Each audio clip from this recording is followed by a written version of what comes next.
नमस्कार दोस्तों, मैं ऋतुराज कश्यप। दोस्तों आज मैं फिर आपके सामने एक नया वीडियो लेकर आया हूँ। दोस्तों आज का वीडियो बहुत ही महत्वपूर्ण होने वाला है। तो दोस्तों आपको ये वीडियो शुरू से अंत तक पूरा देखना है ताकि आपसे कोई महत्वपूर्ण जानकारी छूटे ना। दोस्तों आज मैं आपको एनीमिया मुक्त धान के बारे में बताऊंगा। मैं आपको बताऊंगा कैसे आप एनीमिया से बच सकते हैं और अगर एनीमिया हो जाए तो आपको क्या करना है। तो दोस्तों वीडियो को शुरू से अंत तक पूरा देखें ताकि कोई भी महत्वपूर्ण जानकारी आपसे छूटे ना। तो दोस्तों वीडियो चालू करते हैं। दोस्तों एनीमिया मुक्त भारत अभियान भारत सरकार के द्वारा 2018 से चलाया जा रहा है।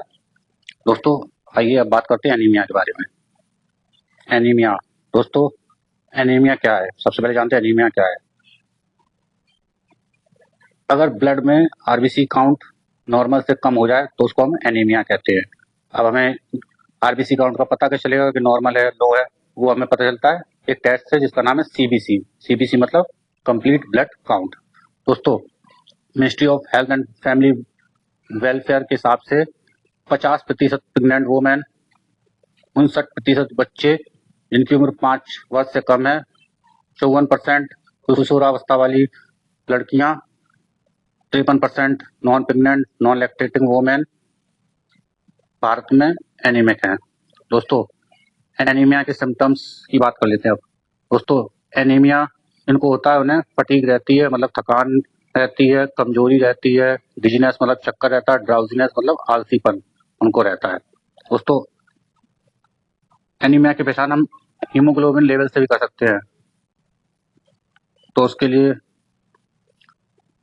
अगर 6 महीने से लेकर 59 महीने तक का बच्चा है तो उसका हीमोग्लोबिन अगर 10 से 10.9 है तो वो माइल्ड एनीमिया में आ रहा है। अगर 7 से 9.9 हीमोग्लोबिन है तो यानी कि एनीमिया वो मॉडरेट केस में आ रहा है। अगर उसका हीमोग्लोबिन 7 से कम है तो वो सेवियर एनीमिया केस में आ रहा है। दोस्तों इसी प्रकार से अगर बच्चा 5 से 11 साल तक के बच्चे हैं तो उसमें अगर हीमोग्लोबिन 11 से 11.4 तक है तो माइल्ड एनीमिया केस है।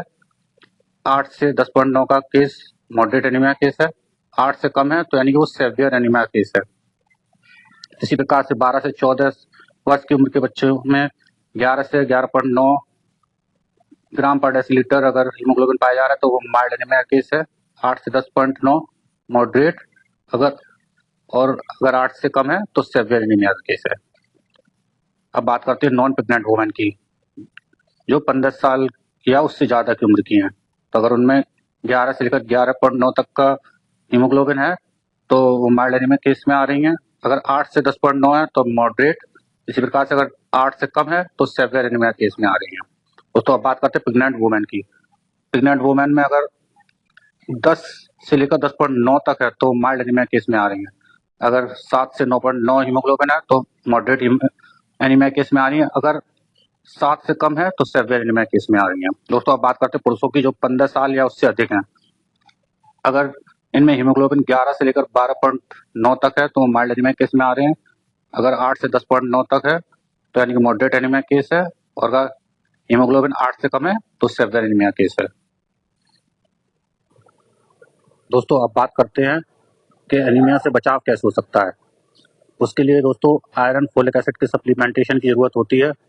तो दोस्तों जैसे अगर बच्चे की उम्र है 6 महीने से लेकर 59 मंथ्स की, तो उसे हम हफ्ते में 2 बार 1 ml आयरन फोलिक एसिड का सिरप देंगे। वो उसकी 50 ml की शीशी आती है और उस सिरप में प्रत्येक ml में 20 mg एलिमेंटल आयरन होगा, यानी 20 mg आयरन होगा और 100 mcg फोलिक एसिड होगा।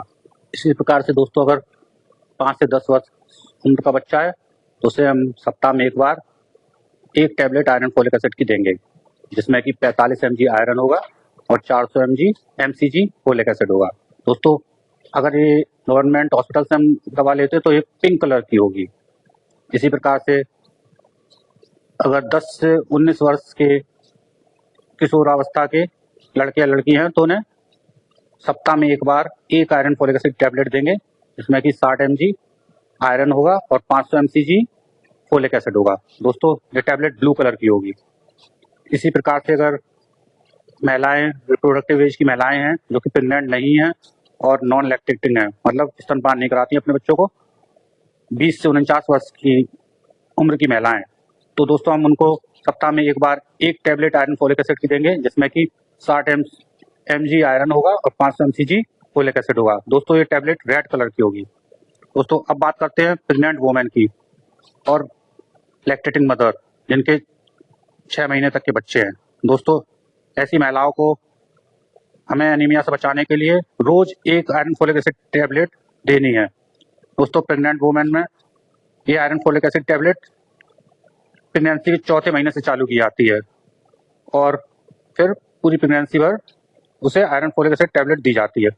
दोस्तों एक बार टैबलेट चालू होने के बाद कम से कम 180 दिनों तक के लिए प्रेगनेंसी में देनी होती है और प्रेगनेंसी पूरी होने के बाद यानी डिलीवरी हो जाने के बाद भी 180 दिन तक और ये टैबलेट देनी होती है। दोस्तों इसमें 60 mg आयरन होता है और 500 mcg फोलिक एसिड होता है। दोस्तों ये टैबलेट रेड कलर की होती है। दोस्तों इसी प्रकार से एनीमिया से बचने के लिए एक उपाय और भी है, डीवर्मिंग। डीवर्मिंग मतलब पेट में होने वाले कीड़ों से मुक्ति। दोस्तों इसके लिए हम एल्बेंडाजोल टैबलेट देते हैं। दोस्तों ministry of health and family welfare की तरफ से 1 से 19 साल तक के बच्चों के लिए प्रत्येक वर्ष 10 फरवरी और 10 अगस्त को ये टैबलेट मुफ्त दी जाती है। दोस्तों प्रेग्नेंट वुमेन को एल्बेंडाजोल टैबलेट सेकंड ट्राइमेस्टर में देनी चाहिए। दोस्तों इसी प्रकार से हम एनीमिया से बचने के लिए आयरन रिच फूड हमें लेना चाहिए, protein rich food, vitamin C rich foods, मतलब ऐसे फूड हमें लेने चाहिए जिसमें आयरन काफ़ी मात्रा में पाया जाए, प्रोटीन पाया जाए और विटामिन सी पाया जाए। दोस्तों अब बात करते हैं एल्बेंडाजोल टैबलेट की डोज की। दोस्तों अगर बच्चा 12 से 24 महीने तक का है तो उसे हम 400 mg की आधी टैबलेट देंगे साल में 2 बार, बाकी सबको पूरी टैबलेट देंगे साल में 2 बार 400 mg की। अब बात करते हैं प्रेग्नेंट वुमेन की। तो दोस्तों प्रेग्नेंट वुमेन को केवल एक ही टैबलेट दी जाती है, वो भी सिर्फ सेकंड ट्राइमेस्टर में। दोस्तों अब बात करते हैं थेरेप्यूटिक मैनेजमेंट ऑफ एनीमिया। दोस्तों अगर एनीमिया हो जाए तब क्या करना है।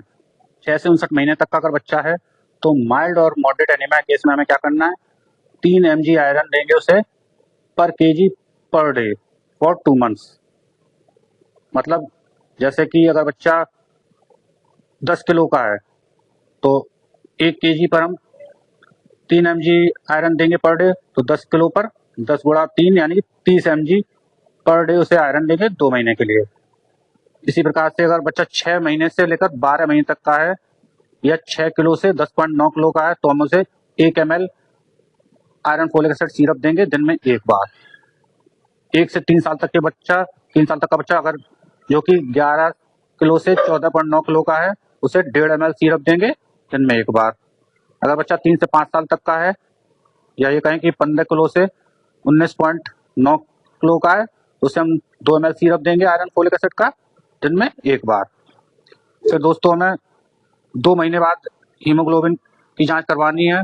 अगर हीमोग्लोबिन की जांच में 11 या 11 से अधिक 11 ग्राम पर डेसीलीटर या उससे अधिक आता है हीमोग्लोबिन तो हम ये ट्रीटमेंट रोक देंगे।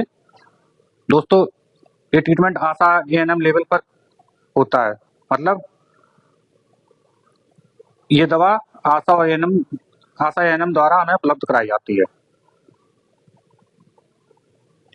ये दवा हम हॉस्पिटल में एएनएम द्वारा ले सकते हैं या आशा के द्वारा हम अपने घर पर भी इसे प्राप्त कर सकते हैं। दोस्तों अगर 2 महीने गुजर जाने के बाद भी अगर कोई इम्प्रूवमेंट नहीं आता है तो दोस्तों हम इस स्थिति में डिस्ट्रिक्ट हॉस्पिटल में दिखाएंगे। अगर दोस्तों 7 ग्राम पर डेसीलीटर से कम हीमोग्लोबिन है तो दोस्तों ये केस सेवियर एनीमिया का है और इस केस में हम तुरंत ही डिस्ट्रिक्ट हॉस्पिटल दिखाएंगे।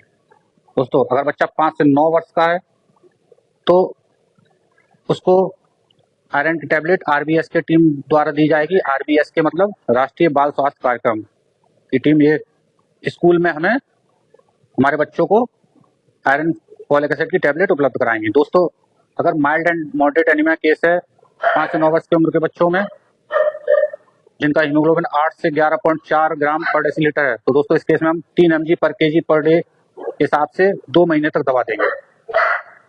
पर अगर 2 महीने बाद भी अगर 2 महीने बाद हीमोग्लोबिन 11.5 या उससे अधिक हो जाता है तो हम ये ट्रीटमेंट रोक देंगे, पर प्रोफाइलेक्टिक डोज चालू रहेगी। मतलब जो बचाव के लिए हम जो डोज लेते थे एनीमिया से बचाव के लिए वो चालू रहेगी। दोस्तों अगर सेवियर एनीमिया केस रहता है तो हम तुरंत ही डिस्ट्रिक्ट हॉस्पिटल में दिखाएंगे। 10 से 19 वर्ष तक के बच्चे हैं उनको आरबीएस के टीम द्वारा गवर्नमेंट स्कूल्स में या गवर्नमेंट एडेड स्कूल में ये दवा उपलब्ध कराई जाती है। दोस्तों अगर mild and moderate anaemia case है तो हम क्या करेंगे, 2 आयरन फोलिक एसिड की टेबलेट एक बार में देंगे और ये काम हमें 3 महीने तक करना है। ये टेबलेट दोस्तों खाना खाने के बाद देनी होगी, पर अगर 3 महीने बाद भी कोई इंप्रूवमेंट नहीं आता है तो इस केस में हम क्या करेंगे, डिस्ट्रिक्ट हॉस्पिटल में दिखाएंगे। दोस्तों अब बात करते हैं प्रेग्नेंट वुमेन की। दोस्तों प्रेग्नेंट वुमेन को आयरन फोलिक एसिड की टेबलेट पीएमएसएमए डे पर यूपीएससी या सरकारी अस्पताल में प्रोवाइड की जाती है। दोस्तों प्रेग्नेंट वुमेन के केस में अगर माइल्ड एनीमिया है तो उन्हें 2 tablet daily iron folic acid की लेनी होगी 2 महीने तक, और उन्हें पेरेंटल आयरन भी दिया जा सकता है। उसमें आईवी उनको आयरन सुक्रोज दिया जाता है जो कि एनएस की बोतल में मिला के दिया जाता है, या हम एफसीएम का इंजेक्शन फेरिक कार्बोक्सी माल्टोज का इंजेक्शन भी दे सकते हैं ताकि उनके ब्लड में हीमोग्लोबिन की मात्रा को बढ़ाया जा सके। दोस्तों अगर मॉडरेट एनीमिया केस होता है प्रेग्नेंट वुमेन केस में तो भी हम 2 टेबलेट डेली देंगे, पर अगर उनमें कोई इंप्रूवमेंट नहीं होता है या 1 ग्राम पर डेसीलीटर से कम होता है 1 महीने बाद भी, तो दोस्तों हम उन्हें तुरंत ही डिस्ट्रिक्ट हॉस्पिटल में दिखाएंगे। इसी प्रकार से दोस्तों अगर प्रेग्नेंट वुमेन केस में सेवियर एनीमिया है तो भी हम डिस्ट्रिक्ट हॉस्पिटल में दिखाएंगे। तो दोस्तों आज के लिए बस इतना ही। दोस्तों आपको मेरा ये वीडियो कैसा लगा? अगर अच्छा लगा हो तो दोस्तों कमेंट जरूर कीजिएगा और लाइक भी करिएगा। तो दोस्तों आज के लिए बस इतना ही। धन्यवाद।